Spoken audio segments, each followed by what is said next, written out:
आज किचन में बनने जा रही है सर्दियों की एक खास डिश आंवले का मुरब्बा। ये मुरब्बा टेस्ट में तो लाजवाब है ही, साथ में ये हेल्थ के लिए भी सुपर बेनिफिशियल होता है। सर्दियों में आंवले का मुरब्बा खाने से इम्यूनिटी बूस्ट होती है, डाइजेशन स्ट्रॉन्ग होता है और शरीर अंदर से स्ट्रॉन्ग बनता है। तो चलिए इसे बनाना शुरू करते हैं। तो यहाँ इसके लिए मैंने करीब आधा किलो आंवले ले लिए हैं। जो आंवला ख़राब होगा उसे बाहर निकाल देंगे। ऐसे पानी में भिगो कर रख दिया था कुछ घंटे के लिए और फिर उसे छान लेंगे। अगर थोड़ा सा भी कहीं से कुछ दाग लग रहा है इस तरह से, तो उसे चाकू से काट के अलग कर देंगे। एकदम से सभी आंवलों को क्लीन कर लेंगे और उसके बाद इन आंवले को हमें स्टीम करना है। तो उसके लिए हम स्टीमर तैयार करेंगे। एक कढ़ाई में पानी डालकर उसे गर्म होने के लिए रख देंगे और इतनी देर में हम एक छलनी में अपने सारे आंवलों को इस तरह से प्लेस कर देंगे, जिससे कि हमारे आंवले अच्छे से स्टीम हो सकें। और जब ये सारे आंवले प्लेस हो जाएंगे छलनी में, तो उसके बाद देखेंगे पानी हमारा गर्म हो चुका है। तो इसे हम उस स्टीमर में डाल देंगे। और ये आंवले बहुत ज़्यादा टाइम नहीं लगाते गलने में, ये करीब 7 से 8 मिनट में ही बहुत सॉफ्ट हो जाते हैं। तो इस बात का ध्यान रखना। और ये देख सकते हैं आप, ये आंवले बहुत सॉफ्ट हो गए हैं। अब इसे स्टीमर में से निकाल लेंगे और इसे थोड़ा सा ठंडा होने देंगे। और जब ये आंवले थोड़े ठंडे हो जाएंगे तब इन्हें फोक की हेल्प से इस तरह से प्रिक करेंगे, जिससे कि जो रस है, जो हम चाशनी बनाएंगे, वो अंदर तक आंवले के चले जाए। तो इसी तरह से हमें सारे आंवलों को फोक की हेल्प से प्रिक कर लेना है। और ये स्टीम हो चुके हैं, सॉफ्ट हो चुके हैं, तो ये बहुत ईजीली स्टीम प्रिक हो जाएंगे।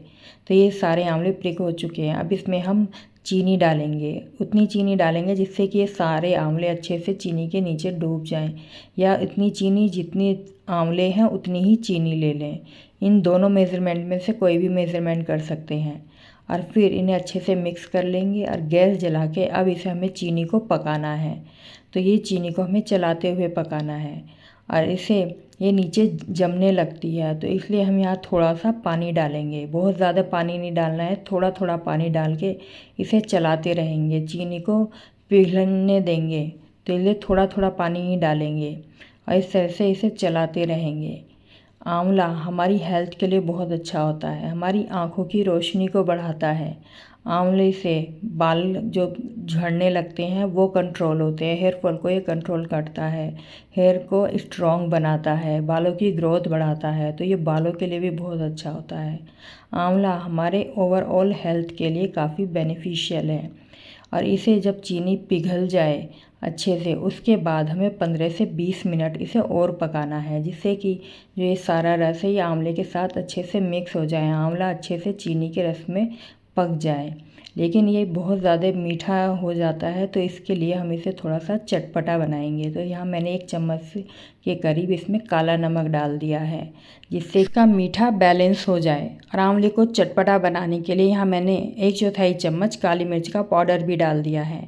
अब इसके साथ यहाँ मैंने 3 से 4 इलायची के दाने निकाल कर उन्हें छिलकों के सहित कूट लिया है और उसे भी आंवले के मुरब्बे में डाल दिया है, जिससे हमारा आंवला फ्लेवरफुल बनेगा।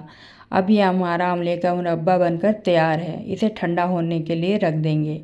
अब ये जब पूरी तरह से ठंडा हो जाएगा तब इसे एक कांच के बर्तन में निकाल कर स्टोर कर लेंगे। और हमें इस बात का ध्यान रखना है कि आंवले के मुरब्बे को कभी भी मेटल के बर्तन में स्टोर नहीं करते हैं, क्योंकि आंवले खट्टे होते हैं, जिसके कारण ये मेटल के साथ रिएक्शन कर सकते हैं। तो इसलिए हमेशा इन्हें कांच के बर्तन में ही स्टोर करके रखें। और ये आंवले के मुरब्बे सर्दियों में हमेशा खाने चाहिए, क्योंकि इससे इम्यूनिटी बूस्ट होती है और बीमारियां दूर रहती हैं। इन आंवले के मुरब्बों को 3 दिन के लिए ऐसे ही रखकर छोड़ दें और 3 दिन के बाद ही इनका यूज़ करें, जिससे कि जो इनका रस है वो अच्छे से आंवले में अंदर तक घुस जाए, अच्छे से हमारा आंवले का मुरब्बा बनकर तैयार हो जाए। अब मैं आपको एक आंवला दिखाती हूँ कि कितना जूसी बना है। इसे इस तरह से दबाएंगे तो देख सकते हैं कि किस तरह से इसमें से रस निकल रहा है। हमारा ये जो रस है आंवले के अंदर तक जा चुका है और आंवला का मुरब्बा कितना सॉफ्ट भी बना हुआ है। तो आप देख सकते हैं आंवले का मुरब्बा बहुत ही अच्छा बनकर तैयार हुआ है।